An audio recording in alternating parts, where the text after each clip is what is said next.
Installez-vous, Daniel. Merci d'être avec nous de bon matin. Oui, enfin, n'exagérons pas. N'exagérons pas, enfin, quand même. 90 secondes, voilà un titre qui claque.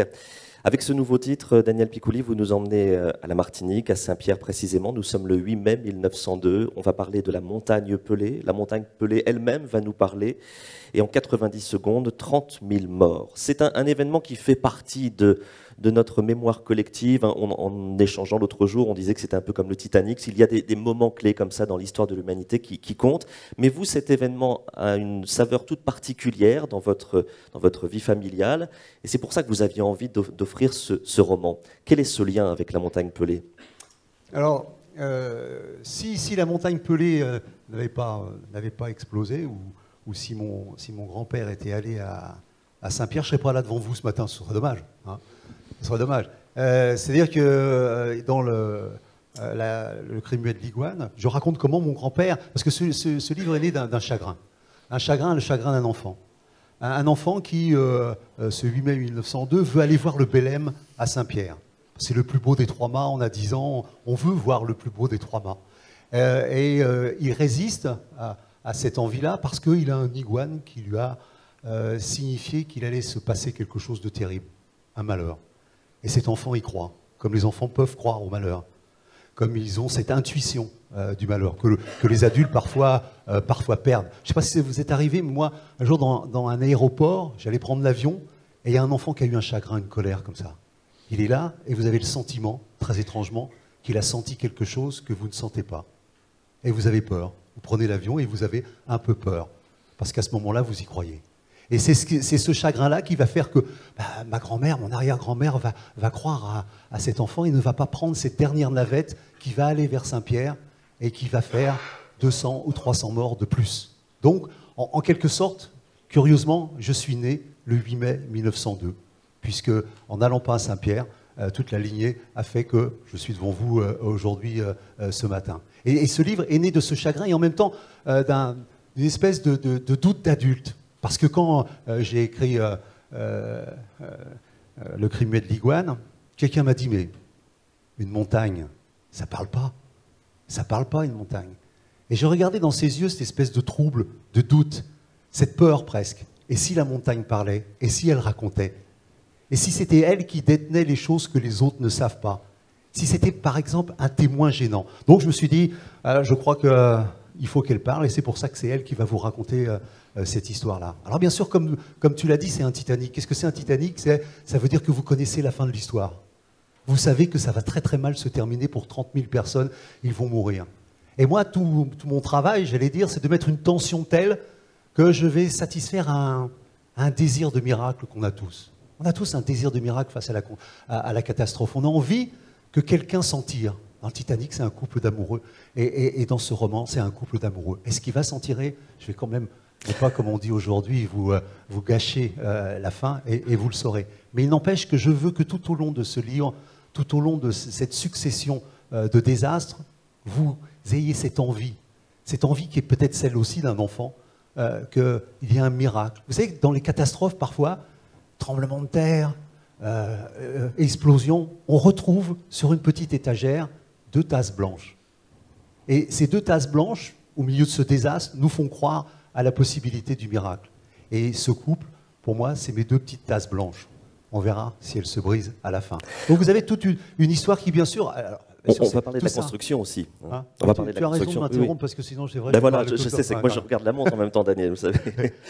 La montagne Pelée, donc, a le premier rôle, c'est elle qui parle. Il y a une sorte de vengeance. Elle n'aime pas trop la ville de Saint-Pierre. La montagne dit d'ailleurs, Saint-Pierre reste une catin aux 2 parfums. Elle sent l'ail et le sucre, l'ail pour éloigner le diable, le sucre pour le faire revenir.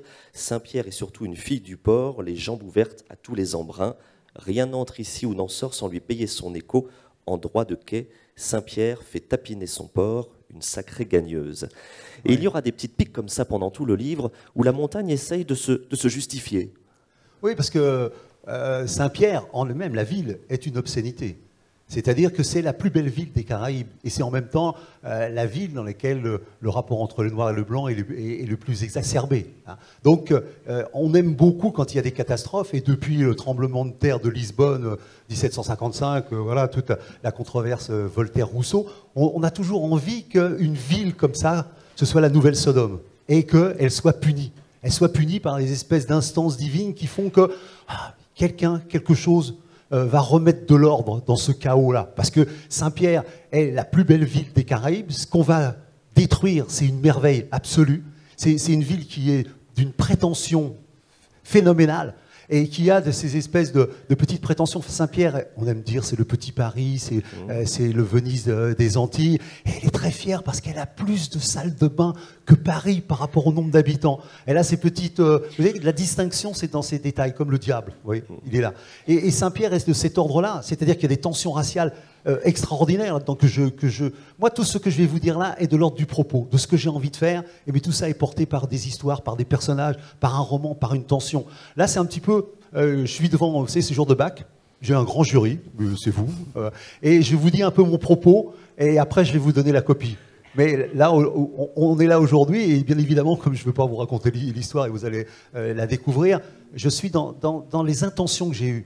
Et plus que les intentions. Parce que ce livre-là, et on a eu la gentillesse de me dire qu'en ce qui concerne le style, on m'a fait une espèce de compliment qui est à la forme d'une nécrologie pour un auteur. C'est peut-être ton meilleur livre. Et là, vous êtes inquiet. Vous êtes inquiet, vous dites, ça veut dire quoi, ça? Et en même temps, on le prend avec bonheur, parce que c'est dit par des gens dont la vie nous importe.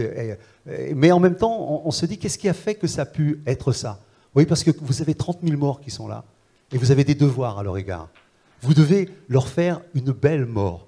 Vous devez leur faire une mort à la hauteur de ce qu'a été leur vie, presque métaphorique de leur vie, figurant leur vie. Vous n'êtes pas un écrivain, vous êtes un embaumeur. Vous avez en sorte que les gens que vous allez mourir soient beaux à la fin. Et cette exigence-là vous conduit à ces élévations de style qu'on a bien voulu signaler. Et ça, c'est quelque chose que j'ai ressenti très fort jusqu'à être à l'approche du dernier chapitre et de savoir que ça va se terminer. C'est un moment toujours un peu délicat pour un auteur. Mais en même temps, je me suis arrêté. Parce qu'il y avait une espèce d'emballement. Vous avez peut-être parlé de la montagne, c'est une tueuse. Bien évidemment, elle a une rage, mais en même temps, elle a une rage et en même temps, elle se demande si ce qu'elle fait est juste. Et on va voir qu'elle aura des hésitations. Elle veut sauver. Elle aussi, elle voudrait sauver. Elle a la possibilité. Il suffit de détourner un petit peu sa rage et elle pourrait sauver un tel ou un tel. Va-t-elle le faire? Qui va-t-elle sauver? Sur quelle base? C'est aussi un des enjeux de ce roman-là. C'est marrant, j'ai l'impression que je n'ai rien raconté du livre pour l'instant. Je tiens bien, là, c'est bon. Là, un mot sur les personnages, on l'a dit, la montagne joue le premier rôle. Oui. On va croiser Othello, on va croiser Louise, il y aura le gouverneur Moutet, et puis le professeur Land. Oui. D'où viennent-ils ces personnages? Personnages authentiques ou ils sortent de votre imagination? Bien sûr, non, il y a quand même une histoire, à laquelle on doit le respect. C'est-à-dire que je respecte complètement tout ce qui est de l'ordre historique. Et bien évidemment, comme tous les écrivains, je me glisse dans tous les interstices qui font que... Qu'est-ce que c'est un écrivain qui traite un sujet historique? C'est quelqu'un qui essaie de glisser des choses qui sont invérifiables. Invérifiables. Vous pouvez... Le romanesque, c'est l'invérifiable dans l'historique.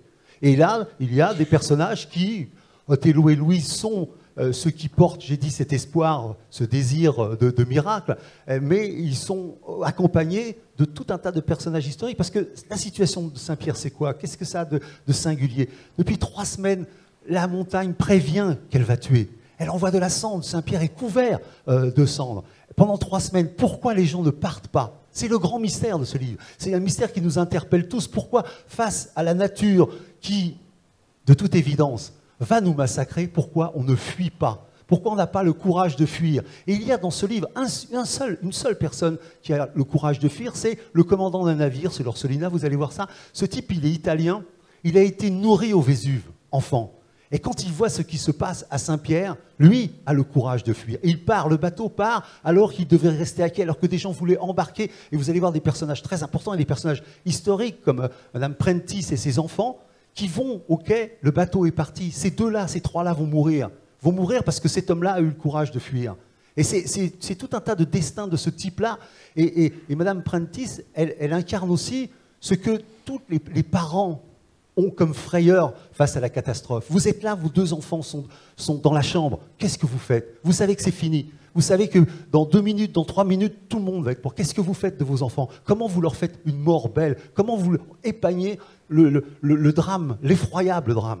Ça, c'est-à-dire que ce livre est une interrogation sur aujourd'hui pour chacun, parce que notre vanité et notre impression que par rapport à la nature, on reste les maîtres, c'est une illusion qui est d'aujourd'hui face à toutes les catastrophes. C'est-à-dire cette façon d'avoir des tsunamis, de voir les animaux monter sur les hauteurs et de les regarder bêtement et se demander pourquoi ils font ça.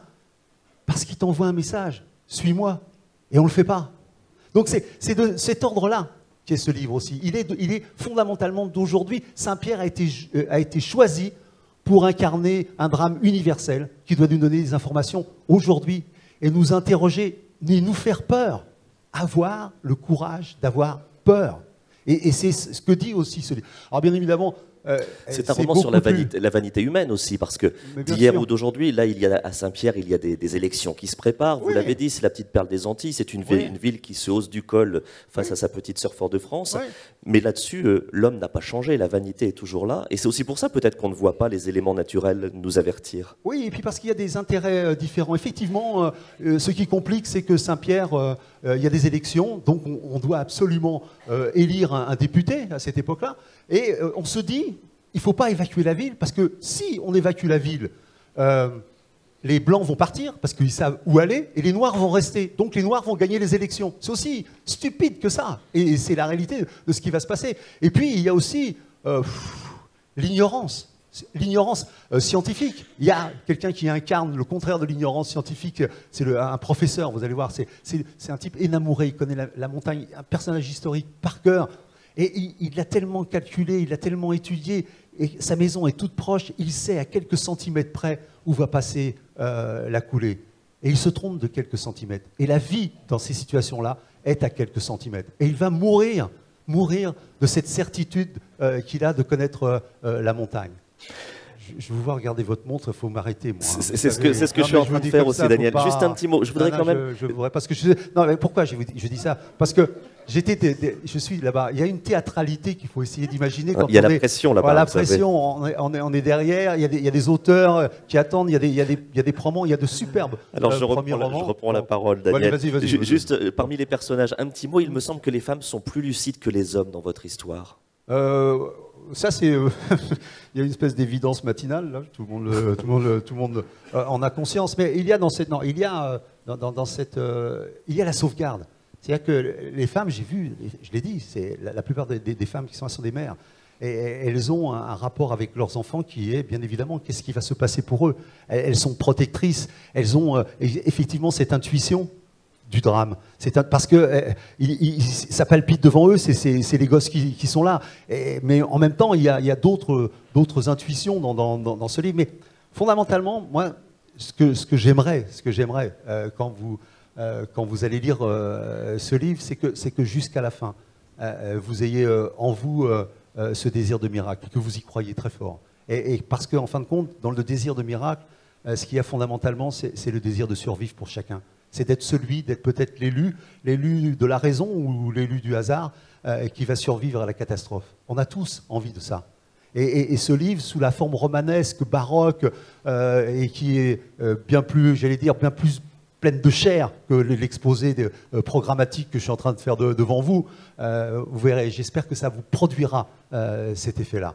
Et moi, j'en terminerai avec ça parce que voilà, il y a des signes du genre comme ça, là, comme les gars qui font. Bah, j'ai compris, c'est toi. D'accord, j'arrive. Je finis. Non, mais moi, je veux juste quand on écrit un roman comme celui-là, j'ai juste envie que vous fassiez ce que tous les auteurs aiment et espèrent, c'est que vous téléphoniez ou que vous disiez à un copain, une copine, un ami, lis ça. Moi, je n'ai pas plus d'ambition aujourd'hui, et c'est une ambition suprême que d'être ça. Et je vous assure, si je suis ça, ça va me plaire. C'est toute la force de votre roman, c'est qu'on connaît la fin, mais on s'attache au personnage. Et puis il y a toute la flamboyance de votre écriture et le rythme. Merci beaucoup, Daniel Piccoli. 90 secondes.